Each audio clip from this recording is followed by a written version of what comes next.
Du coup, bonjour, bienvenue à tous et à toutes pour cette rapide vidéo pour un sujet qui est pourtant bien ambitieux autour de l'accessibilité et l'inclusion de nos actions à destination des parents.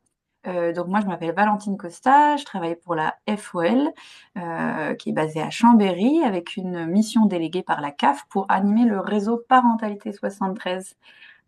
Et dans ce cadre-là, et en lien notamment avec la semaine de la parentalité, même si c'est beaucoup plus large, euh, j'ai créé un humble et rapide cours outil pour parler de cette thématique et j'ai bien sûr consulté plusieurs organismes pour vérifier que je ne racontais pas des bêtises et aussi surtout pour avoir leurs précieux retours, leurs suggestions pour voilà, des choses auxquelles j'aurais pas moi-même pensé. C'est une visio qui va être assez courte puisqu'on est parti sur un format d'1 heure et quart maximum. Euh, voilà, c'était pour permettre au plus de professionnels possible de participer. Et puis, comme je vous le disais, ça sera enregistré et l'idée, c'est voilà, de commencer une discussion, mais ça pourra amener à plus d'échanges par la suite. Peut-être vous dire un petit peu comment ça va se passer, comment je l'ai pensé. Donc, je vais vous présenter rapidement l'outil qui a été développé, qui est déjà mis en ligne sur le Padlet du réseau parentalité. Je vous renverrai le lien dans la conversation et dans le mail post-visio. Ensuite, on va faire un tour de table des structures qui sont présentes. Alors, c'est pas un tour de table de présentation des structures, c'est-à-dire que Cap Parent ne va pas vous expliquer exactement tout ce que c'est Cap Parent, pareil pour Contact Savoie, mais ils vont pouvoir vous plutôt répondre à des questions que je leur ai posées déjà en amont, des questions pratiques, et surtout vous dire pourquoi est-ce que vous pouvez les contacter. C'est ça qui était plus intéressant pour le thème de la journée, et ça ne vous empêche pas d'aller chercher plus loin par la suite. Et on finira par un temps de questions-réponses parce que vous avez certainement des questions pratiques, donc n'hésitez pas soit à vous les noter, soit à les noter dans la conversation et on répondra à ce moment-là. Alors, je me lance en essayant de partager mon écran. Tic, tic, tic. Où est-ce que je fais ça? C'est une bonne question. Ça, c'était la chose à regarder en amont. Partage d'écran. Où est-ce que c'est? Peut-être dans vidéo. Alors, si quelqu'un se souvient comment on Et partage, en bas, t'as participant, chat, réagir et partagez. Ça y est, j'ai trouvé. Merci. Il faut être plusieurs pour, pour l'assistance. Superbe. Alors, tac, tac, tac. Normalement, vous devriez voir un PDF s'afficher avec marqué checklist, accessibilité et inclusion. Yes, vous voyez l'écran? Oui, superbe. Peut-être vous donner un tout petit peu de contexte. Pourquoi est-ce que j'ai souhaité créer cet outil? En fait, ça part d'un constat de la semaine de la parentalité 2025 où j'ai constaté avec, avec enthousiasme que la grande majorité, il me semble de tête que c'était 95% des actions, avaient bien déclaré l'action comme ayant un accès PMR. Donc ça super chouette sur le papier. Par contre, on sait bien que l'accès PMR, ça ne garantit pas l'accessibilité et l'inclusion à la diversité des situations de handicap. Et l'autre limite de ça, c'est que l'accessibilité elle-même ne se limite pas au sujet du handicap et doit ou devrait se penser à travers d'autres prismes comme les questions LGBTQIA+, comme les questions de précarité, d'allophonie, d'interculturalité, et même on peut lister encore beaucoup de choses comme les inégalités territoriales, etc., etc. Nous, si vous êtes là aujourd'hui, c'est bien parce que vous, d'une manière ou d'une autre, vous agissez auprès des parents. Et du coup, vous avez bien sûr comme objectif de pouvoir accueillir tout type de parents dans leur diversité. Souvent, malheureusement, la réalité, c'est qu'on attire et qu'on parvient à impliquer plutôt un certain type de parents. Et là, je n'ai pas de type de parents lambda, ça dépend aussi de vos territoires et de vos structures. Et qu'on n'arrive pas toujours aussi à mettre en place tout ce qu'on voudrait faire, parce que bien sûr, les bonnes intentions, on les a, pour s'assurer d'être vraiment accessible et inclusif, soit par faute de temps, soit par faute de moyens, soit par faute de connaissances, soit par faute de partenariat, etc., etc. Donc cet outil, il a plutôt été pensé comme une liste de suggestions et non pas d'obligations, pour réfléchir et envisager voilà, des actions possibles pour rendre les événements plus inclusifs et accessibles. C'est pas prévu comme une liste décourageante. Donc vous allez voir, il y a un petit topo, je vais pas vous le lire maintenant, je vous le laisserai en prendre connaissance et il expliquait un peu ce que je vous explique très rapidement, de manière succincte. Voilà, il se divise en 3 parties, avant, pendant et après l'événement, et après sur des catégories telles que le lieu, l'accès et le choix de l'intervenant ou de l'intervenante, l'information et la communication. Et à chaque fois, voilà, c'est des petites suggestions, on se dit, bah tiens, là, on coche déjà, ça on fait déjà. Ça, on voudrait faire, mais sur cet événement, c'est pas possible, mais par contre, le prochain, oui. Ça, on a envie de se lancer maintenant. Ça, il faut qu'on le budgétise bien à l'avance. C'est souvent le cas, hein. Et ça, on se dit, ah bah tiens, j'aurais envie de tester sur un événement, puis on voit ce que ça donne. C'est plutôt pensé comme ça. Là, je vais pas vous détailler ce qui est écrit dans la liste, parce que vous serez capable de la parcourir ensemble après. Oula, je fais n'importe quoi. Hop, là, j'ai cliqué sur ce qu'il fallait pas. Mais voilà, elle est relativement rapide parce qu'elle fait 3 ou 4 pages et surtout à la fin, il y a un petit pour aller plus loin avec quelques liens et ressources utiles. Vous allez retrouver notamment des liens vers des structures qui sont présentes aujourd'hui et les contacts utiles des structures qui sont présentes aujourd'hui, avec deux exceptions de 2 structures qui ne pouvaient malheureusement pas se rendre disponibles. Voilà pour l'outil. Il sera mis en ligne sur le réseau parentalité, il sera envoyé dans le mail post-visio. Je vous laisserai l'explorer et l'idée c'est voilà, d'avoir un peu des premières petites suggestions d'actions à mener et de pouvoir la ressortir en fait de temps en temps comme un petit rappel. Ce que je vous propose, c'est donc de se lancer dans le tour de table. Aujourd'hui, on a la chance. Alors, je ne sais pas si tout le monde est arrivé par contre. Euh, là, j'ai du mal. Je vais arrêter le partage pour pouvoir vous retrouver. Voilà, j'ai des personnes en attente. Zoup, hop. Euh, Normalement, aujourd'hui, autour de la table, nous avons donc l'ADIS, Contact Savoie, l'APF France Handicap, la DDKS, non, la DDKS, c'est moi qui les représente justement, Cap Parents et le Carrousel. Et du coup, ce que je vous propose, c'est de... Est-ce que l'ADIS est bien là? Je n'ai pas vu. Oui, ça y est, Amandine, Je j'ai suis là. repéré. Parfait. C'était de commencer par la 10 et du coup avec 2 questions. La première c'était selon vous et l'objectif de votre asso, quelle est la mesure prioritaire un peu facile à mettre en place pour les actions à destination des parents et peut-être quelle est une mesure un peu moins facile mais très utile que vous recommanderiez et après c'est en quoi les acteurs du réseau parentalité peuvent vous solliciter. Voilà. Alors, c'est un peu difficile parce que du coup, nous, la problématique qu'on a sur la surdité, c'est quand même l'accessibilité, elle a un coût et qu'on sait très bien que les structures, elles peuvent pas forcément prévoir ce coût. En tout cas, je pense qu'il faut du coup imaginer dès le début du projet. Et une chose qui soit accessible et pas forcément l'intégralité de ce qu'on propose. Parce qu'en fait, si on est trop ambitieux, c'est juste impossible au niveau du budget. Et voilà, donc juste se dire, bah, si on propose 5 événements dans l'année, peut-être en choisir un et éventuellement voir avec nous lequel c'est plus pertinent de rendre accessible à la population sourde. Et après, l'autre paramètre, c'est aussi, enfin, nous, clairement, on est sur l'accessibilité des personnes sourdes signantes essentiellement. Et il n'y a pas un type de surdité, mais des surdités. Et du coup, il y a aussi voir avec les parents leurs besoins.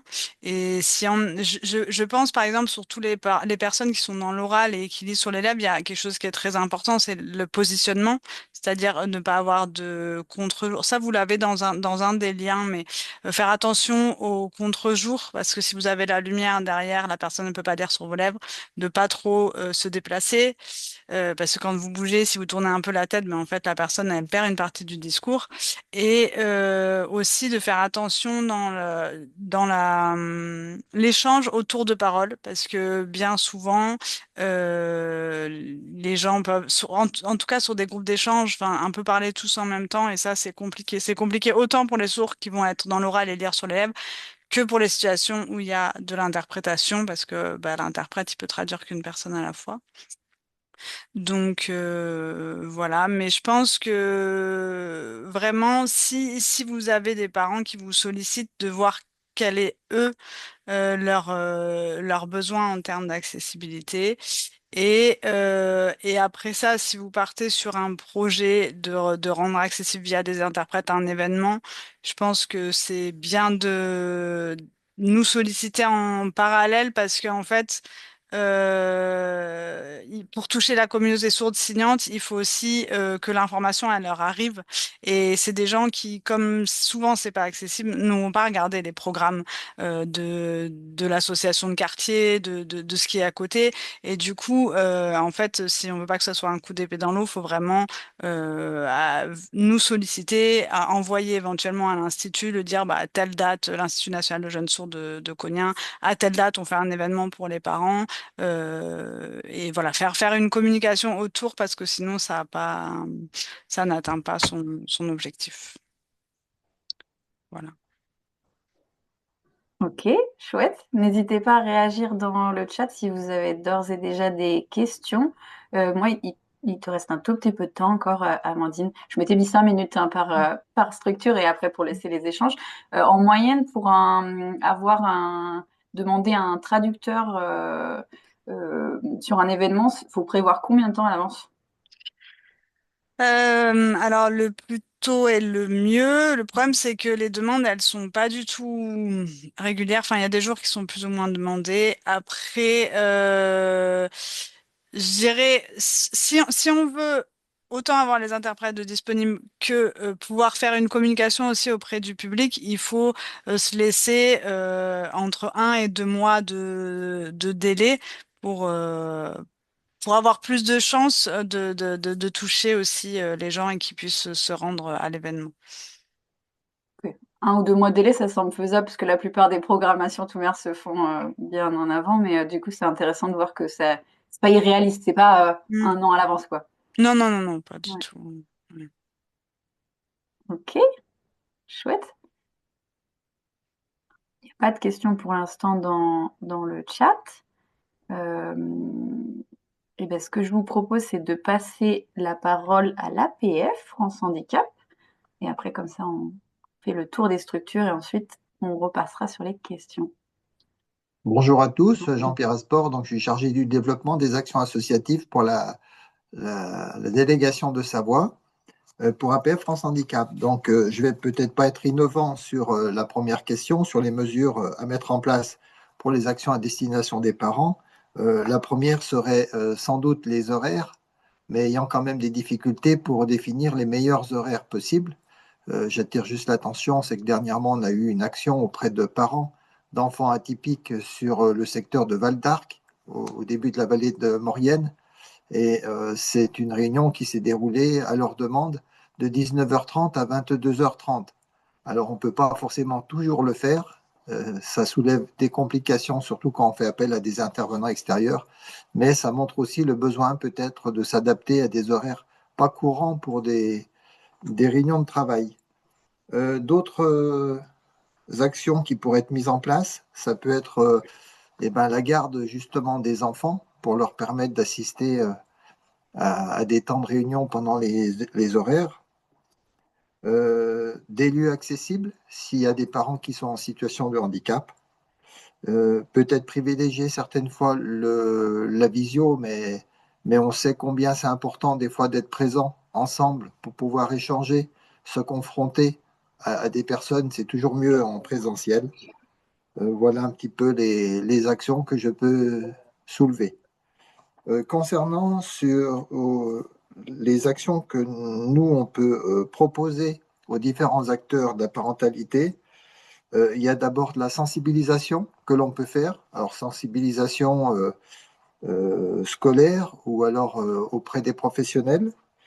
On propose aussi de l'expertise d'usage, alors plus ciblée sur le handicap moteur, malgré tout.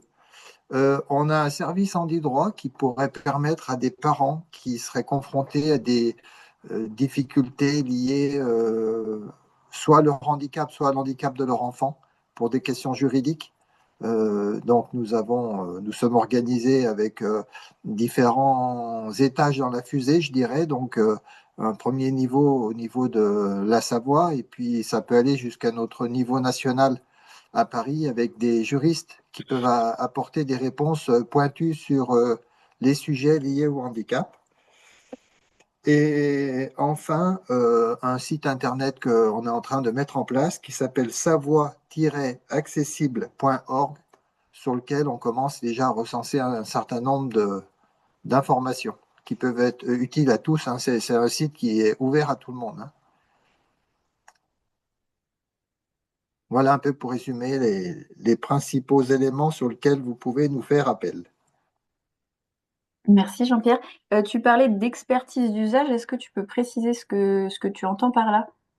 Eh ben, on vient avec des personnes en situation de handicap, des personnes qui connaissent un petit peu la réglementation pour, sur une structure, donner notre regard en temps réel sur les problématiques. C'est pas simplement une expertise administrative ou technique sur des largeurs, enfin des mesures. C'est aussi une expertise par une mise en situation pratique dans le site pour voir les difficultés qui se posent.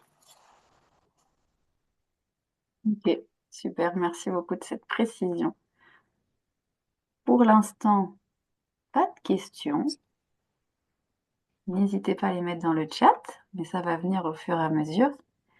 Ce que je vous propose, c'est du coup de sortir un petit peu du thème du handicap et de passer le micro à Contact Savoie. Bonjour. Eh bien, pour répondre aux questions que je vais essayer de vous prendre dans l'ordre, d'abord, Contact Savoie, c'est une association de dialogue entre les personnes LGBT+, on va dire pour simplifier, et leur entourage. L'entourage pouvant être les parents, mais aussi la famille, les amis. Et donc, on y tient beaucoup. On est une association ouverte à tout le monde. Dès l'instant que la problématique vous intéresse, vous pouvez faire partie de l'association. C'est également une association nationale, ce qui veut dire, et je vais en parler justement juste après, que nous avons des formations qui sont données par Contact France, dans un premier temps à l'écoute et dans un deuxième temps pour ceux qui en font aux interventions milieu scolaire. Et donc, par rapport aux questions que Valentine nous posait, quelle est en fait pour mon association la mesure prioritaire qui est facile à mettre en œuvre quand j'organise quelque chose? Je pense que c'est d'identifier très clairement les personnes animatrices. Et je pense très important que ces personnes animatrices aient une formation sur le sujet qu'on va aborder. Alors, soit ça peut être des personnes extérieures, soit chez nous, ce sont des bénévoles, puisque nos bénévoles sont tous formés et que personne ne fait d'animation sans avoir eu une formation préalable. Et donc, ça me semble très important. L'identification, elle peut être déjà orale, c'est-à-dire dire, ben voilà, je suis animateur avec un tel. En général, chez nous, c'est toujours deux personnes. Elle peut aussi être avec un badge qui permet d'identifier clairement les gens.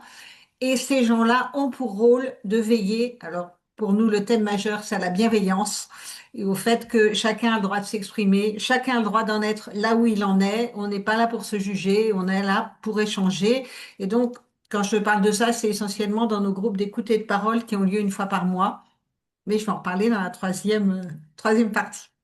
Donc la deuxième partie, un peu moins fréquent, mais qui nous semble à nous très important, c'est ce qu'on peut appeler l'évaluation de la pratique. C'est-à-dire que nous, on a mis en place depuis 2 ans maintenant ce qu'on appelle des groupes de parole bénévoles. C'est-à-dire que de temps en temps, on se retrouve entre bénévoles animateurs Et on discute de notre vécu, de pourquoi tel propos d'un tel a éveillé telle chose chez nous, comment on y a réagi, est-ce que c'était comme ça qu'il fallait réagir, qu'est-ce que les autres en pensent, etc.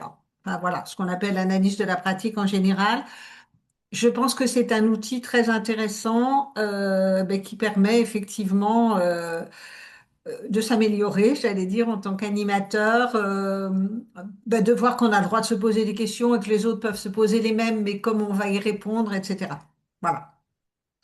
Et pour répondre à la troisième question, en quoi vous pouvez faire appel à nous? En tout ce qui concerne effectivement la thématique LGBT, en sachant que donc on a à la fois des entretiens individuels, donc si une personne ne souhaite pas venir en groupe de parole ou a besoin pour un problème très spécifique d'échanger, on peut recevoir bien entendu les gens en entretien, toujours à deux personnes, toujours des personnes qui ont fait une formation d'animateur. Et on voit avec les gens l'horaire qui leur convient le mieux, et voilà. On a une ligne d'écoute à la fois nationale et locale. Alors la ligne locale, elle sert notamment effectivement à prendre des rendez-vous pour les entretiens individuels ou autres, hein. Si quelqu'un appelle pour parler, on lui raccroche pas au nez, mais bien évidemment. On a des groupes donc d'écoute et de parole une fois par mois. Alors nous, j'ai bien entendu ce que disait Jean-Pierre effectivement le besoin d'adapter nos horaires aux personnes. Alors nous, on a fait le choix du samedi après-midi, qui est bon, souvent un jour où effectivement les gens ne travaillent pas, mais c'est pas vrai pour les commerçants, par exemple, donc ça peut être un problème. Et donc, on fait des groupes d'écoute et de parole de 2 à 4 un samedi par mois. On a une newsletter qu'on envoie et qui permet aux gens d'être au courant de nos activités. Toutes nos activités sont gratuites. Il n'y a pas besoin d'être adhérent. On a le droit de venir même sans adhérent. Dans les groupes de parole, on a le droit de ne pas parler. On fait toujours un préambule où on explique aux gens comment ça va se passer. Et puis on a donc aussi, donc je l'ai dit, la ligne d'écoute et les interventions au milieu scolaire. Mais bon, je pense que ça concerne un public un peu plus différent. Voilà. Et il faut savoir aussi qu'on travaille beaucoup en interassociatif, ce qui nous semble important. D'abord parce qu'on reçoit beaucoup en entretien des personnes migrantes qui ont quitté leur pays pour cause d'homosexualité, essentiellement très peu transidentité, mais surtout homosexualité. Où bien évidemment l'homosexualité va être ce que j'appelle une goutte d'eau dans la mare de leurs problèmes généraux quand ils arrivent en France. Mais par contre, ça va être la raison pour laquelle ils vont demander le droit d'asile. Et donc, on travaille beaucoup avec des associations comme la DDKS, entre autres. C'est d'ailleurs eux qui nous ont formés parce qu'au départ, on n'y connaissait rien. On travaille beaucoup avec aussi la CIMAD, Savoie Solidarité Migrants, etc. Voilà. Je pense que j'ai fait à peu près le tour et bien entendu, vous pouvez poser toutes les questions que vous voulez. D'ailleurs, moi, j'aurais une première petite question. Si, par exemple, bon, j'invente complètement, hein, mais une crèche se retrouve à accueillir un enfant dont l'un des parents est transgenre et que la crèche se sent un peu démunie sur savoir quoi dire, quel pronom utiliser, comment ne pas faire de bourde, comment est-ce qu'ils peuvent vous contacter pour avoir un peu des conseils sur la posture? Est-ce que est-ce que ça se fait par téléphone? Est-ce que vous pouvez intervenir? Enfin, comment ça se passe? Oui, oui, bien sûr. Alors, j'ai oublié effectivement une part très importante de notre activité, qui est le fait de faire des formations, de tenir des ateliers, voilà. Juste après vous, à 1h30, je vais aller à Louis Armand parce que il y a au lycée Louis Armand un atelier avec un documentaire qui va être passé avec des jeunes et sur lequel on va échanger après. Enfin voilà. Donc oui, bien sûr qu'on peut faire appel à nous, et bien sûr qu'on a été beaucoup sollicité, notamment par rapport à la transidentité. C'est parfaitement normal que les gens soient complètement démunis par rapport à ça. C'est absolument logique. Et donc, c'est tout à fait normal qu'on soit sollicité. On a aussi été sollicité, par exemple, par les associations sportives. On a fait signer, alors la ville a signé et on a fait signer une charte contre les LGBT-phobies dans le sport à une vingtaine d'associations sportives. auprès desquels on avait fait une formation et qui nous sollicitent quand ben, il y a un problème pratique qui se pose, qui n'est pas toujours facile. On a été sollicité par une blanchisserie, par exemple, qui accueillait une personne transgenre et qui savait pas comment gérer les vestiaires, comment gérer les toilettes, comment, Mm, voilà, en mm, fait, mm. des choses aussi pratiques que ça. Oui, bien sûr qu'on peut faire appel à nous pour ça, bien évidemment. Trop chouette. N'hésitez pas après, au moment des temps d'échange, de poser vos questions. Du coup, on m'a tendu la perche par rapport à l'ADDKS. Merci Daniel. Et donc, je vais essayer. Il me regrettait de ne pas pouvoir être là, et donc on a convenu que j'allais faire le porte-parole de l'ADDKS. Je vais essayer d'être aussi fidèle que possible. Donc, ADDKS, Association départementale pour le développement et la coordination des actions auprès des étrangers de la Savoie. Dans un peu la mesure prioritaire et plutôt facile enfin facile, vous allez voir, dans bien toute mesure, plutôt facile à mettre en place. Ce qui a été identifié par la DTKS, c'est l'importance de la posture vis-à-vis des parents, ce qui est valable pour tout type de sujet, mais notamment celle du non-jugement. Alors on le sait bien, hein, les jugements, on les a, ils nous arrivent, c'est assez naturel. Par contre, c'est qu'est-ce qu'on en fait et comment est-ce qu'on les traduit en termes de où on ne les traduit pas justement en termes de comportement. Donc ça demande d'avoir conscience de nos préjugés, de nos stéréotypes, de comment ils influencent notre comportement et d'agir dessus pour que ces stéréotypes et ces préjugés soient pas un frein en fait à, à la rencontre avec l'autre. Ça fait le lien tout à fait avec Contact Savoie et la communauté LGBTQIA+, où on a tout un panel de préjugés possibles et imaginables.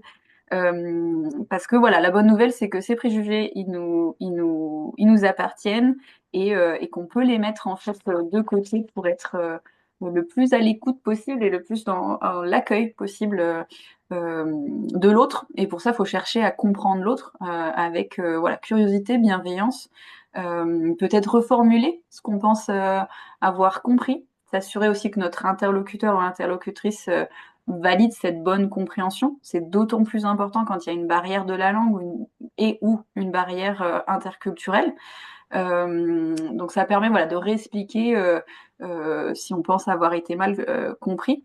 Ça crée en fait voilà, les conditions indispensables, favorables à une communication de qualité, à une intercompréhension des deux parts, au respect de l'autre, à l'accueil de points de vue différents. Euh, et voilà, et à la création d'un lien avec les parents, là, puisque c'est le sujet d'aujourd'hui. Euh, et bien sûr, il faut rappeler qu'en cas de propos racistes, la même chose pour handiphobes ou LGBT-phobes, il faut aussi rappeler les limites qui sont fixées par la loi en France et que des propos racistes, par exemple, ne sont pas une opinion et il n'y a pas forcément une liberté d'expression en France sur ce sujet, mais il s'agit bien d'un délit. Voilà, donc ça c'était le petit rappel qui nous fait du bien de temps en temps et sur lequel on peut s'appuyer aussi quand on est témoin de ce genre de propos. Peut-être quelle mesure un peu moins commune, mais très utile, recommandée par la DDKS, c'est de solliciter leur service interprétariat. Je vous enverrai leur plaquette afin de lever le frein de la barrière de la langue. Donc là, pour le coup, c'est similaire à l'ADIS. C'est un interprétariat social en présentiel. Voilà, vous aurez tous les détails. Je sais plus. Alors là, c'est là où mes connaissances s'arrêtent, mais il y a un certain nombre de langues qui sont représentées. Je connais pas leur délai, donc je pourrais pas vous répondre, mais je vous envoie les documents et bien sûr, la DDKS se tient à disposition pour répondre à toutes vos questions. Tout comme Contact Savoie, ils proposent aussi des formations. Il y a un catalogue de formations sur leur site. Là aussi, je vous envoie le lien pour parler d'interculturalité. Ils ont notamment une formation sur la parentalité en situation interculturelle et bientôt d'autres encore. Euh, Autre raison pour lesquelles vous pouvez les solliciter, si vous constatez des freins dans l'accompagnement des familles, des parents, vous avez la possibilité aussi de solliciter leur service de psychologie clinique interculturelle. Là, pareil, je ne peux pas vous en dire plus, mais je vous invite à aller explorer dans les documents que je vous enverrai et aussi sur leur site qui est bien fait. Alors, attendez, il y avait une autre mesure. Il y a aussi un service juridique qui est proposé pour les partenaires et pour les publics à accompagner, qui peuvent voilà, vous permettre de parler non-accès au droit, voilà, en fait, être en situation irrégulière ou risquer de le devenir, c'est un vrai frein pour l'accessibilité, pour l'inclusion et l'intégration, qui peut être source de beaucoup d'angoisse et d'insécurité. Donc, de ne pas hésiter à les contacter ou à orienter vos publics d'origine étrangère vers eux. Et une dernière chose, la DTGAS dispose d'un centre ressources qui peut animer des ateliers thématiques sur l'interculturalité, sur le vivre ensemble. Et là aussi, je vais vous envoyer la plaquette du centre ressources. Voilà, j'espère avoir été aussi fidèle que possible à leurs propos. Il n'y aura pas de temps questions-réponses, mais je vous envoie tous les documents. Ça me paraissait important d'avoir ce volet interculturalité. Je vais du coup passer le mic à Cap Parent pour retourner dans le domaine du handicap. Bonjour. Je vais pas beaucoup innover avec les autres personnes, mais du coup, c'est hyper intéressant. Je pense qu'on peut parler de handicap, on peut parler de... Enfin voilà, pour moi, l'inclusion, c'est vraiment général.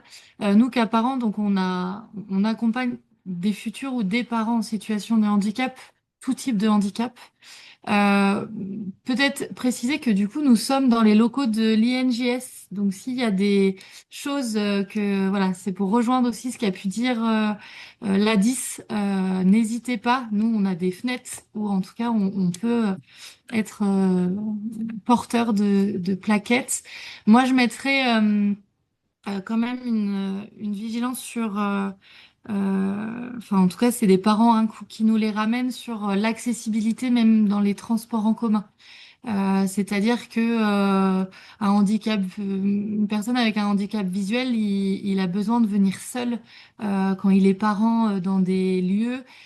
Et donc, voilà, il y a beaucoup euh, d'associations qui sont fières de montrer qu'à partir de la place pour personnes en situation de handicap, il y a les marquages au sol. Sauf que voilà, c'est souvent, bah oui, mais en fait, on vient pas en voiture. Donc, on vient en transport en commun. Donc, quand on choisit des lieux, quand, voilà, soit bah, mettre un fléchage ou en tout cas avoir cette vigilance-là sur bah, comment on peut être accessible pour tous les types de handicap. Et pareil, les personnes avec un handicap concernées par un handicap visuel, tout ce qui va être plaquette avec des beaux logos, avec des belles images, c'est très compliqué pour eux de sélectionner en fait l'information puisque les traducteurs que eux utilisent en fait ne savent pas gérer l'image, mais vraiment du coup de bien rajouter ou alors d'en faire une spéciale avec vraiment du texte pour qu'ils puissent retrouver en fait l'information essentielle pour venir jusqu'à voilà, vos actions. Donc ça, c'est plus pour le handicap visuel. Mais voilà, vraiment cette accessibilité aussi au niveau des transports. Euh, voilà, et enfin, des fléchages, des choses comme ça pour des parents qui auraient aussi des difficultés de repérage spatio-temporel. Voilà. Donc il y a vraiment cette idée-là. Euh, Après, voilà, le choix du lieu sur la luminosité, sur la sonorité, sur des choses comme ça, mais voilà, pour tout ce qui va être aussi le trouble du neurodéveloppement. Donc, voilà, enfin, bon, après, j'ai plein d'idées. Nous, du coup, Cap Parents, on a aussi une fonction ressources où on peut nous solliciter sur du ponctuel ou sur vraiment aussi de la... Alors, on forme pas parce que... mais se- on a en tout cas cette possibilité de faire des sensibilisations auprès des professionnels ou même hein, des parents, enfin voilà en tout cas, de venir dans les actions pour sensibiliser au handicap dans la parentalité. Donc ça c'est vraiment quelque chose qu'on essaye de développer au maximum, en plus de l'accompagnement auprès des parents. Voilà, je crois que... Et puis après, je suis d'accord avec tout ce qui a déjà été dit, donc je ne vais pas répéter. Mais voilà, ne pas hésiter à nous solliciter aussi sur toute la Savoie. Voilà. Et après, Cap Parents, c'est quelque chose qui est national. Donc voilà, c'est aussi... c'est un collectif, en tout cas, c'est quelque chose qui est national où vous pouvez en retrouver un partout.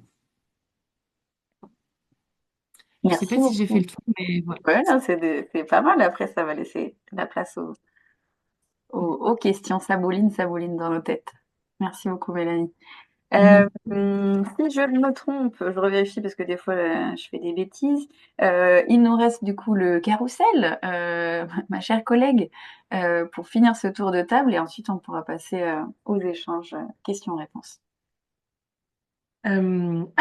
Pour répondre à la question au niveau des mesures prioritaires, il y a effectivement plein de mesures qui ont été partagées.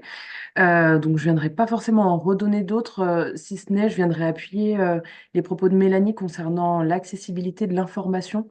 C'est vrai qu'on a parfois tendance à faire des affiches qui sont très belles, très chargées, mais c'est pas toujours évident après pour les personnes d'avoir cette lisibilité et cette facilité de compréhension. Et là, j'élargis aussi, pas forcément aux personnes en situation de handicap, mais personnes qui maîtrisent pas forcément la langue. Donc voilà.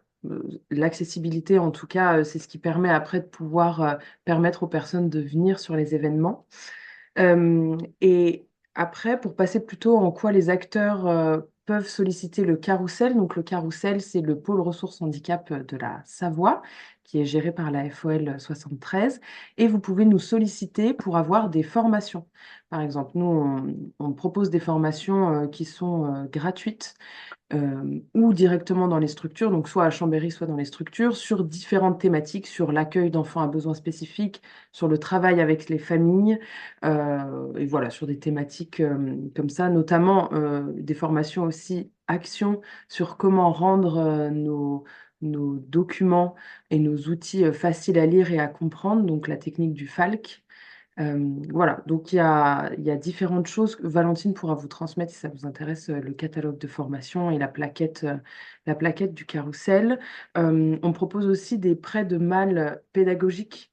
Donc ça, c'est vraiment de l'outillage pour créer un peu un espace ressource, un coin calme. Lors d'événements aussi, ça peut être intéressant. Dans ces malles-là, on va retrouver un timer, un casque anti-bruit, des objets un peu sensoriels pour pouvoir s'apaiser. Et ce qu'on propose aussi au pôle ressources handicap, ce sont des séjours répit. Donc des séjours répit pour des familles qui ont des enfants en situation de handicap et qui souhaitent partir en vacances. C'est des séjours qu'on organise tout au long de l'année avec une équipe qui est là pour encadrer et qui est là pour soutenir les parents et leur laisser des temps où ils peuvent un petit peu souffler et où les enfants sont pris en charge. Voilà. Si vous avez besoin de plus d'informations, vraiment, n'hésitez pas à me contacter. Mais voilà, j'essaye d'être assez concise pour respecter le timing. Oui, parce que je les ai briefés hein, et on était à 5 minutes par personne pour pouvoir laisser passer les échanges. Et merci à tous et à toutes de vous plier au format. Je vous ai mis au fur et à mesure des petites ressources en fonction de ce qui était dit. Donc là, je viens de vous mettre par exemple le catalogue de formation dont parlait Margot. Merci Margot. Du coup, on est plutôt bon en termes de timing. Il nous reste du coup une trentaine de minutes pour pouvoir échanger librement. Ça fait beaucoup d'informations. Peut-être que vous êtes déjà noté des petites questions ou que vous voulez exposer une situation particulière. Peut-être que vous avez des événements qui arrivent bientôt et vous dites, voilà, qu'est-ce que je pourrais mettre en place? Ce que je vous propose, c'est si vous avez l'usage de votre micro, bah, c'est d'ouvrir votre micro et sinon d'écrire dans la conversation. Et là, je vais laisser les quelques petites secondes, voire minutes de silence pour laisser le ou la première se lancer. Et sinon, j'en ai plein des questions. Donc,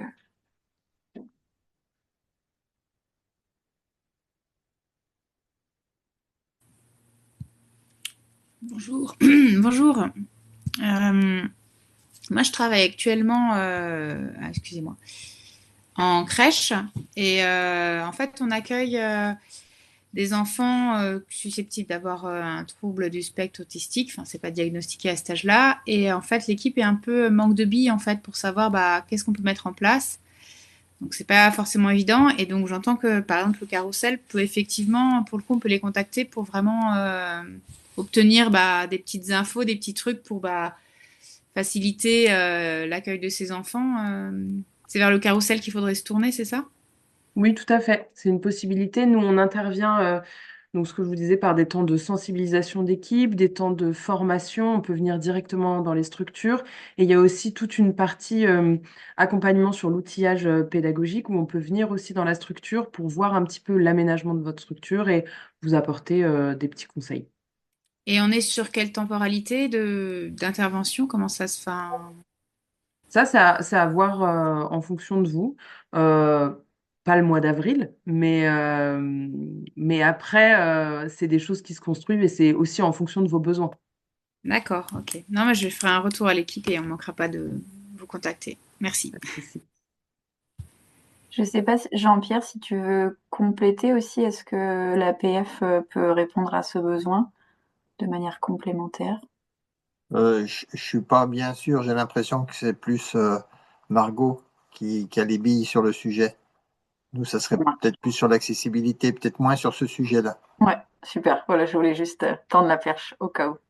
Il y a aussi une association qui s'appelle Autisme et qui pourrait peut-être, mais alors je sais pas les détails, il faudrait voir avec eux, mais qui pourrait peut-être aussi apporter des billes par rapport au sujet. Et je sais pas, Margot aussi, parce que j'étais en train d'écrire dans la conversation en même temps pour donner le lien des catalogues, si tu as parlé des mal pédagogiques aussi qui Oui, peuvent être traités. Oui, tu l'as dit, super. ouais, Ouais, ouais, ouais. au cas Et où. Autisme Savoie, effectivement, c'est une association qui peut, alors, qui vient pas forcément sur des temps de sensibilisation ou de formation, ils organisent des cafés des parents et ils peuvent se déplacer pour en organiser sur différents lieux. Il y en a un qui est organisé d'ailleurs au Centre social culturel des Combes à Chambéry-le-Haut, une fois par mois. Voilà, donc il y a effectivement pas mal de ressources sur le territoire, mais parfois on est un peu perdu de savoir vers qui on s'oriente parce qu'il y a pas mal d'acteurs. Et je Mais en voulais fait, savoir, nous, je ne sais pas si vous m'entendez, ou Oui. du coup, donc Caroline Pouponneau, médecin de PMI, du coup, par rapport aux crèches, c'est vrai que si les parents ne savent pas, voilà, les suspicions d'autisme de leur enfant, il faut quand même aussi probablement demander leur autorisation à ce que l'enfant soit observé ou en tout cas qu'il soit le sujet un petit peu de préoccupation. non, non, mais là, on est très en lien et les enfants sont suivis, etc. C'est plus, en fait, nous, vraiment, en tant qu'équipe, Hmm. qu'on se retrouve démunis de pas D'accord. savoir parce que, voilà, c'est pas, il y a des catalogues de formation, les équipes sont formées, mais pas forcément sur ces sujets-là. Et c'est là, vraiment, voilà, se Pour les dire, bah, professionnels, oui, d'accord. voilà, c'est vraiment pour les professionnels, les parents font enfin, on est en lien et voilà. Hmm. Mais du coup, Nous, on est un peu perdu au fin fond de la Tarentaise. Alors, voilà, hmm. l'accessibilité aux associations n'est pas toujours évidente, ni pour les associations, pour les parents, ni pour les professionnels, du coup. Oui, parce que pour compléter, nous, on fait pas du tout d'observation de l'enfant. Oui, Oui, oui, On c'est pas vient, ce qu'on. on vient pas dans cette posture-là. On accompagne les professionnels et après on peut accompagner les familles, mais quand on est sollicité par les familles. Voilà. Merci beaucoup. Il y avait une question dans le chat. Est-ce que tant que le diagnostic n'est pas posé, TSA notamment, les parents peuvent bénéficier des outils de répit comme les séjours, par exemple? Alors, c'est une bonne question. C'est quelque chose on essaye d'élargir parce que il y a énormément de besoins sur le territoire de séjour répit. Et donc, pour l'instant, dans les séjours que nous proposons, c'est plutôt des familles qui ont obtenu un diagnostic et qui sont suivis par la PAM. La PAM, c'est la plateforme aidant multiservice. C'est avec eux qu'on organise nos séjours. Donc c'est pour ça. Mais c'est des questions qu'on ouvre parce qu'on a aussi des sollicitations de famille avec un enfant, des enfants qui sont très jeunes, des enfants qui sont en cours de diagnostic. Et dans ces cas-là, ça nécessite une autre prise en charge. Un enfant, par exemple, une famille qui vient avec un enfant de 9 mois et qui nous sollicite pour des séjours répit, on va pas pouvoir l'organiser comme on l'organise avec des animateurs et des animatrices BAFA. Donc, c'est des choses à réfléchir. Mais en tout cas, sur la question du diagnostic, pour l'instant, c'est plutôt des personnes qui sont en cours, oui, ou qui ont un diagnostic qui est posé. Merci, Marco. Puis, je peux me permettre de compléter très rapidement. Morgane, je suis conseillère thématique parentalité à la CAF. Alors, non pas sur du séjour, mais en tout cas sur du répit parental, quand notamment les droits ne sont pas encore ouverts. Deux pistes à explorer, à peut-être garder en tête, ça peut être de l'aide à domicile. L'aide à domicile de la branche famille, qui a un vrai droit pour les parents et qui peut permettre un soutien au domicile et du coup du temps de libre aussi pour les parents pour pouvoir se ressourcer, se reposer, faire autre chose. Ça peut également être du parrainage via notamment l'association Parrain par mille en Savoie. Donc, vous pouvez les contacter aussi directement et puis créer un parrainage d'enfants pour voilà, d'autres activités et puis du coup offrir aussi du répit parental à ce moment-là. Donc, c'est pas du séjour, ça sera plutôt, ça va se compter en heures, éventuellement en demi-journée, mais voilà, on peut être aussi sur du répit parental par d'autres portes d'entrée.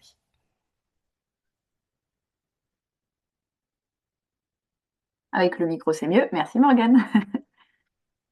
Ok, est-ce qu'il y a d'autres questions, des situations?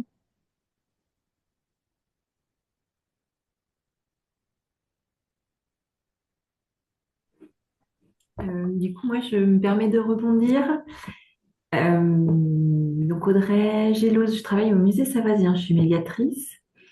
Est-ce que dans le cadre de ces séjours de répit, on est d'accord, vous faites une prise en charge en fait des enfants? Oui, oui, oui, tout à Ok. fait.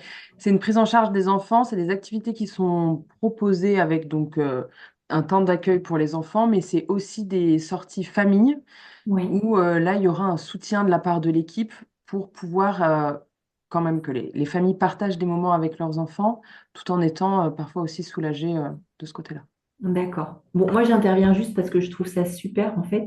Et du coup, parfois aussi, s'il y a voilà, des recherches de lieux qui pourraient être favorables à accueillir ces temps-là voilà, pour permettre cette parenthèse, ben, je pense que le musée, et en tout cas nous, comme on aime travailler aussi avec de beaux projets d'accueil et d'inclusion, je pense qu'on pourrait aussi faire phosphorer les choses pour pouvoir réfléchir tous ensemble. Mais moi, je vous recontacterai si besoin. Mais c'était juste pour dire, ah, c'est quelque chose qui nous accroche vraiment bien en Mm. équipe et penser aussi, on peut penser mutuellement les uns aux autres pour faire des choses et des fois donner de nouvelles idées ou de nouveaux axes Mm. Tout à à fait. proposer. Merci Voilà, c'était pour, juste pour ça, de la même façon que je pense que les mallettes pédagogiques, etc., ça peut être des idées vers lesquelles on peut aussi se tourner. mm. J'ai noté plein de choses. Je pense que je reviendrai peut-être vers les uns ou les autres durant les semaines à venir. Eh Merci en ben, tout cas. merci. D'autres questions, situations? Moi, c'est pas une question, enfin, c'est juste une idée qui me vient suite à ce Mm, que je vous entends dire. C'est l'importance, à quel point c'est capital de travailler en interassociatif. Et je mm. pense qu'on s'aide beaucoup les uns les autres. On découvre énormément de choses de ce que font les uns les autres. Et on peut avoir ponctuellement besoin de telle ou telle association. Je pense que oui, voilà, ça me semble capital et je pense que c'est une richesse et en plus, en Savoie, on a l'extrême chance d'être un des départements où il y a le plus d'associations. Donc, je pense qu'on est énormément à travailler sur des thèmes, par exemple, de l'inclusion et de lutte contre les discriminations et qu'il faut surtout, surtout pas se priver de cette richesse-là. Mm, c'est certain. Ça me fait un lien. Moi, j'avais une petite question à poser, alors notamment à la 10 et cap parents, mais pas que. Euh, c'est sur le relais d'information dont vous avez parlé avant, dont vous accompagnez deux publics spécifiques avec dont des parents. Et il y avait eu un petit peu cette porte ouverte à dire, mais n'hésitez pas en fait à nous diffuser vos informations pour qu'on puisse les rediffuser. Je pense que ça sera pas tombé dans l'oreille de sourd. Du coup, pour la petite blague, oui, ça y est, c'est placé. Allez hop. Mais donc le réseau parentalité est très large, hein, il y a beaucoup de structures partout en Savoie. Et pour pas éviter aussi, enfin, que vous ayez une arrivée massive d'informations, en fait. Qu'est-ce qui est le plus pratique pour vous? Moi, je pense par exemple, là, et voilà, il y a la semaine de la parentalité qui arrive, du coup, je le place du 30 mai au 7 juin, ça va. Vous faites bien sûr partie de mes partenaires, donc vous allez bien sûr recevoir le programme, mais à diffuser avec grand plaisir. Mais est-ce que, voilà, c'est juste les partenaires vous envoient les infos et vous rediffusez, ou est-ce que pour commencer, il vaut mieux se dire, bah, je pense par exemple Mélanie notamment avec Apparent, il me semble, mais tu me corriges si je dis des bêtises, qu'il y avait cette possibilité d'accompagner parfois des parents sur certaines actions, parce qu'en fait des fois il faut lever des freins qui sont forts, donc est-ce qu'il vaut mieux plutôt cibler certaines actions? Pour la 10, je pensais aussi, est-ce que, par exemple, il s'agirait plutôt de monter un partenariat et de se dire, j'en sais rien, le centre social de telle ville qui se dit, bah tiens, et si on faisait une action, que ce soit une action parentalité, une séance d'info spécifiquement à destination de personnes sourdes et malentendantes pour commencer. Voilà, je vous lance tout ça. Euh, Oui, moi c'est ce que mais ça, enfin, je l'avais déjà dit, puis je l'avais dit aussi sur le forum qu'on avait fait là sur Albertville. Effectivement, nous la difficulté, c'est que les parents, en tout cas qu'on accompagne aujourd'hui, des fois ils s'autorisent pas à aller dans les instances. Euh, donc nous après, et puis bon, ils habitent pas tous sur Chambéry, hein, donc ils habitent aussi un peu partout. Donc après, les informations, on peut les avoir. Nous, on va aller aussi piocher, mais ça peut être aussi une collaboration avec voilà, une association pour que effectivement, nous, on puisse aussi solliciter les parents qu'on accompagne euh, pour les amener. Nous, le but de Cap Parents, c'est de les amener sur le droit commun. Donc, pour le coup, si on sait qu'il y a des choses qui existent dans enfin, dans le territoire savoyard, on peut aussi amener, selon le projet aussi du parent avec son enfant, dans les associations. Et des fois, bah oui, il faut enclencher ça une première fois pour qu'après, il se donne le droit d'y aller. Et justement, ça me permet, tu me tends la perche, de bien repréciser que l'idée, c'est pas de, parce que des fois, on tombe dans cet écueil sans s'en rendre compte. Les parents en situation de handicap n'ont pas besoin que d'ateliers autour du handicap. C'est-à-dire qu'un parent en situation de handicap, il va avoir besoin, pareil, il va avoir un ado avec des questions sur le numérique ou sur Exactement. la vie sexuelle et affective.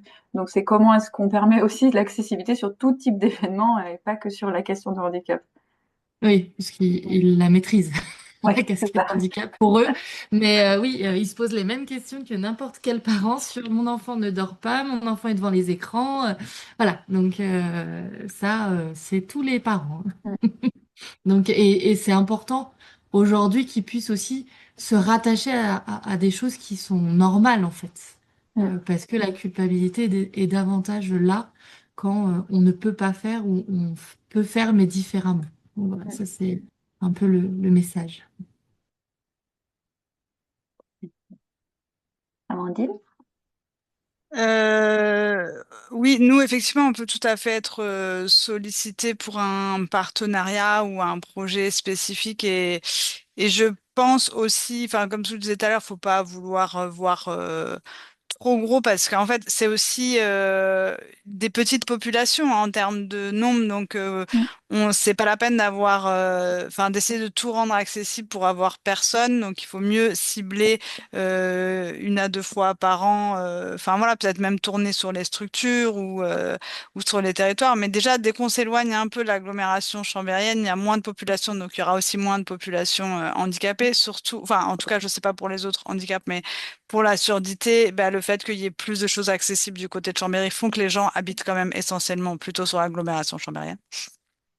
Mais du coup, oui, on peut tout à fait être sollicité. Après, c'est vrai que nous, quand on voit le programme aussi, par exemple, la semaine de la parentalité, tout ça, ça donne des idées. Et nous, on peut aussi aller voir un peu à droite, à gauche, solliciter. Enfin, nous vous solliciter sur savoir comment ça s'est passé, si l'intervenant, enfin, comment a été le déroulé d'une intervention et tout ça, pour voir si on Mm. peut reproduire ailleurs et une autre fois en version accessible pour les personnes sourdes. Mm. Je rebondis du coup sur la question des intervenants. Ça fait partie, c'est dans la checklist, mais, et c'est peut-être déjà aussi dans vos réflexes. Bien sûr, quand on fait on choisit un intervenant, on a tendance à le briefer sur le sujet, sur un peu le public qu'on accueille, mais on se rend pas compte parce que c'est très subtil, notamment quand on va dire on appartient à la catégorie, je vais utiliser ce mot-là parce que j'en ai pas d'autres qui me viennent, mais la catégorie, on va dire, la plus représentée, la plus dominante, on oublie en fait que, par exemple, une conférence sur la parentalité, on va avoir tendance à utiliser des termes ou des réalités ou des exemples qui représentent la norme la plus représentée. Et du coup, ça peut être aussi dans nos plus on évolue dans nos pratiques et dans nos connaissances des différents publics, de pouvoir justement briefer l'intervenant sur dire faites attention. Enfin voilà, c'est pas facile. Hein, j'ai pas toutes les réponses de comment on fait, mais voilà, d'avoir ce prisme handicap, ce prisme interculturalité, ce prisme aussi couleur de peau. Voilà, c'est aussi des dimensions qui jouent sur la vie du quotidien, mais notamment sur la parentalité. Est-ce Et, qu'il y a... et effectivement aussi, je rejoins cette sorte de dire, en fait, faut pas se dire, ah tiens, je vais rendre accessible une thématique qui est sur le handicap, Mm, parce qu'en fait, du coup, on tourne en rond. mm, Les personnes concernées n'ont des choses accessibles que sur ces ouais, choses-là et qu'il y a vraiment besoin d'une ouverture à beaucoup mm, de sujets divers et variés autour de la parentalité. mm. Est-ce qu'il y a d'autres questions des participants? Des réactions ou des partages, ça peut être aussi des partages d'expériences, hein, de bonnes pratiques ou de loupés, parce que des fois on a envie de bien faire et puis ça ne marche pas. Mais moi, je suis impressionné par l'investissement des uns et des autres, ou j'allais dire des unes et des autres, parce que c'est surtout des femmes qui s'occupent de tout ça, même si j'ai vu passer un monsieur tout à l'heure. Moi, je débute là-dedans, j'ai pas de formation, donc je m'acclimate à la parentalité, bien que j'ai pratiqué la parentalité puisque je suis parent et grand-parent aussi. Et nous, on a proposé de monter deux animations pendant la semaine de la parentalité. Donc, je découvre ce que vous faites et je prends des notes et je vais me familiariser un petit peu avec tout ça dans l'avenir. Voilà. Merci encore. Merci pour ce retour. Est-ce qu'il y a d'autres questions, remarques, difficultés que vous rencontrez? Sinon, moi j'en ai une autre. Pour faire le lien aussi entre deux thématiques qu'on a aujourd'hui. Euh, Écriture inclusif versus français FALC. C'est quoi déjà, Margot? Aide-moi, français accessible. Non, français facile à lire et à écrire. Facile à lire et Merci. à comprendre. Et à comprendre. Je raconte n'importe quoi. Superbe. Et ça, c'est filmé. Du coup, écriture inclusive versus FALC. Euh, Comment on fait pour... c'est quoi la formule magique? Il n'y en a pas évidemment, mais pour pouvoir un peu faire des deux. Waouh. Il y en a pas effectivement, c'est un petit peu compliqué, mais par contre, on peut essayer du coup de trouver des mots qui sont assez neutres et qui englobent le plus de personnes possible. Parce qu'effectivement, une affiche qu'on écrit sous forme d'écriture, enfin avec une écriture inclusive, ne sera pas facile à lire et à comprendre pour des personnes qui ne maîtrisent pas la langue, pour des personnes en situation de handicap. Donc, c'est vrai qu'on a tendance à dire allons à l'essentiel, allons à quelque chose de plus simple possible, mais peut-être avoir une petite vigilance pour avoir des mots pour toute personne ou pour toute, voilà, quelque chose qui est un peu plus neutre et où tout le monde peut se sentir concerné. Et peut-être un petit exemple de mots neutres, plutôt que dire femme ou homme, on peut dire personne. Ouais, c'est Plutôt que ça. de dire maman ou papa, on peut dire coparent. Voilà, c'est des réflexes hein, de Mm. langage à avoir, sans forcément voilà, inventer des nouveaux mots, parce que je sais qu'il y a aussi les frileux des nouveaux mots, même si la langue est en perpétuelle évolution. Mais, euh, mais voilà, il y a des possibilités, mais c'est un vrai défi.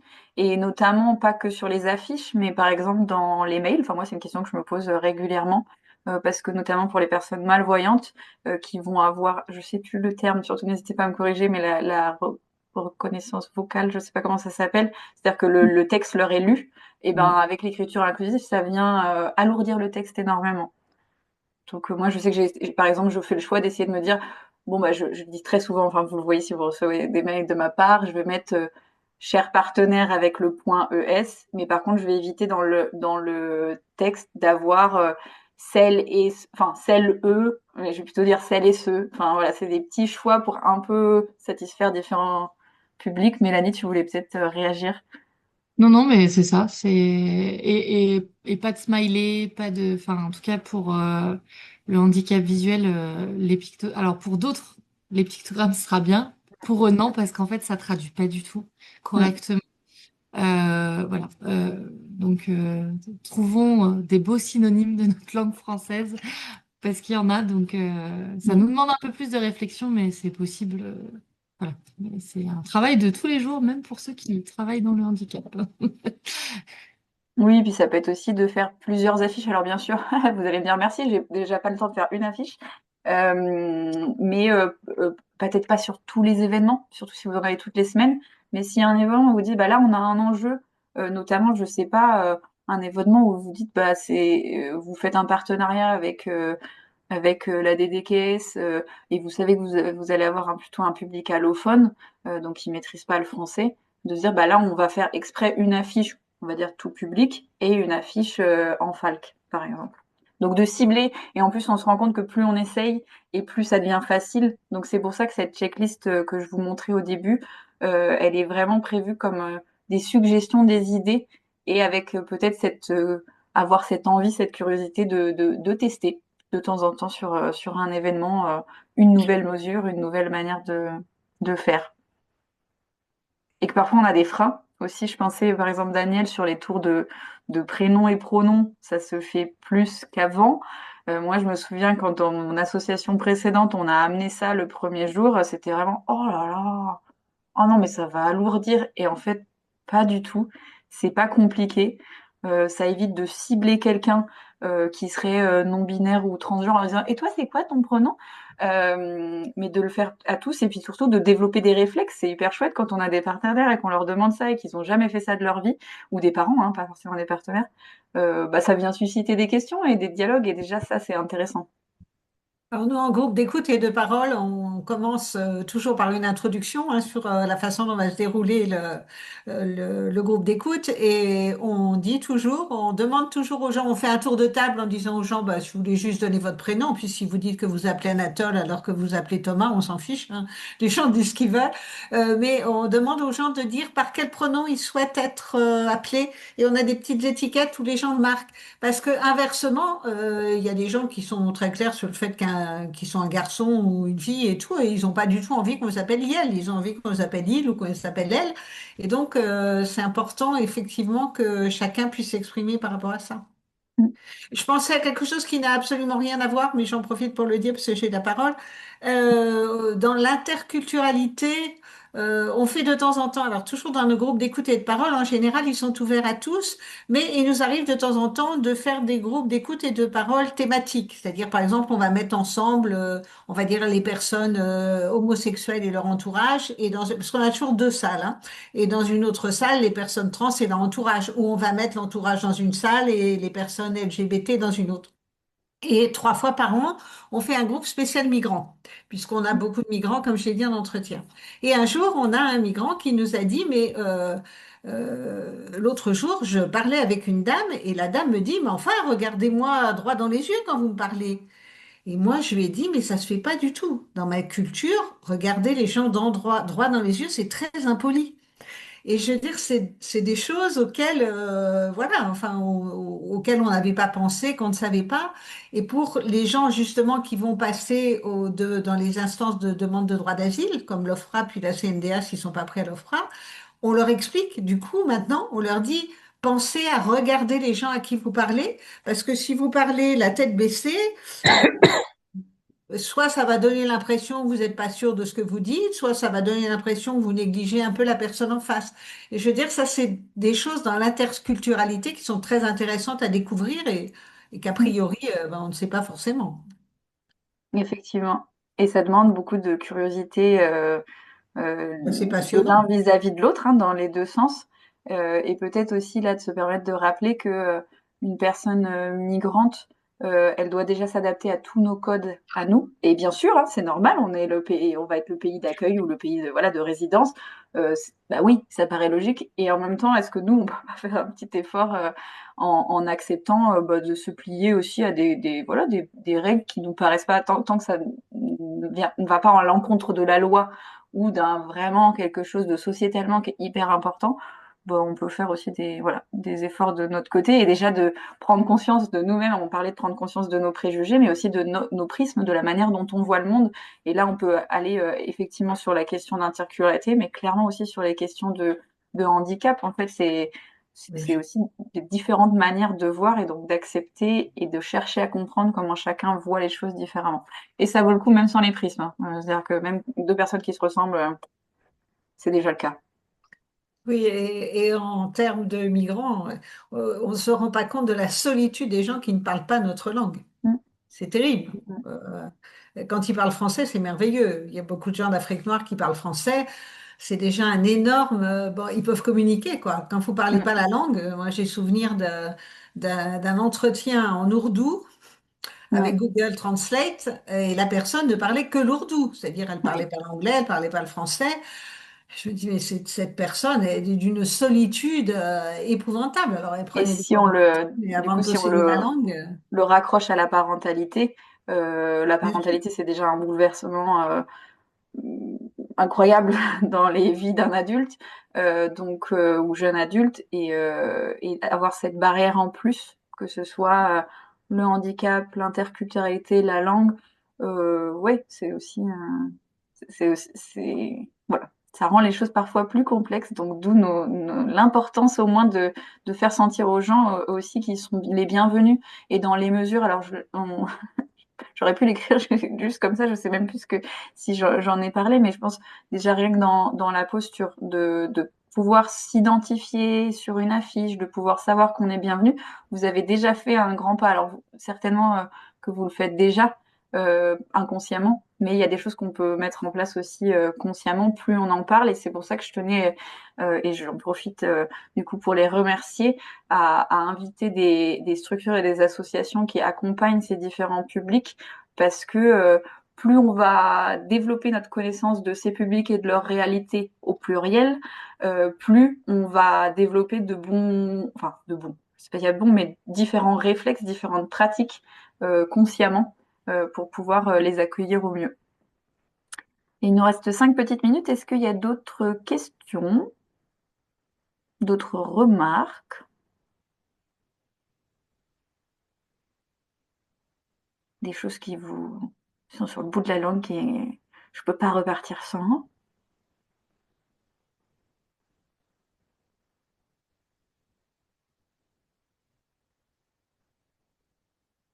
Ça a l'air d'aller. Est-ce qu'au niveau des intervenantes, il y a quelques personnes qui ont dû partir en cours de route, vous avez une dernière chose que vous souhaitez rajouter, que vous n'auriez pas eu l'espace de dire?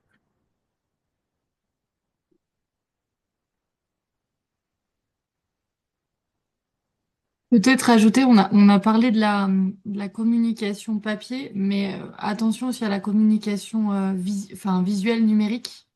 Mm. Voilà, je sais que si on met des photos, on peut faire des descriptions à côté. J'étais en train de rechercher ce qu'on nous avait informé là-dessus au moment du gouvernement. Donc voilà, il y a des possibilités en tout cas de pouvoir mettre des descriptions sur des photos, en tout cas sur du numérique, pour justement que les logiciels après de traduction puissent expliciter euh, des fois des images. Voilà. Donc il y a aussi le numérique s'il y a des communications qui passent par Internet ou les réseaux sociaux. Ça, c'est Oui. pareil aussi. Autre Voilà. bon réflexe, ça fait partie de la liste. Ouais, Et alors c'est surtout, ça. je me cache parce que je ne suis pas du tout un exemple là-dessus, mais je vais essayer de le devenir. C'est sur tout ce qui est publication de vidéos, de mettre des sous-titres. Mm. Alors maintenant, en plus, il y a des logiciels qui font ça quand même assez bien, rapidement. Je ne sais pas encore, je vais m'y plonger, je m'engage. Mais pour le coup, c'est des choses qui peuvent être faites assez facilement et qui vont bien sûr concerner du coup les personnes sourdes et malentendantes, mais aussi les personnes qui ne maîtrisent pas la langue. Parce qu'en fait, des fois, c'est Exactement. difficile de suivre avec un texte en dessous. Donc, Mm. donc voilà, c'est des petits réflexes. Très bien, on va finir là-dessus. Merci encore beaucoup pour les différentes associations et structures qui ont joué le jeu de participer aujourd'hui et aussi qui m'ont aidé dans la rédaction de cette checklist. Merci à tous ceux et celles qui ont pu participer aujourd'hui ou qui écouteront le replay. Et n'hésitez pas du coup à contacter directement les structures présentées qui seront une joie de vous répondre et de potentiellement construire aussi des partenariats pour vos actions à destination des parents. Et très belle journée et bonne fin de semaine à tous et à toutes. Merci. Merci. Merci, Une merci. bonne journée. Bonne journée.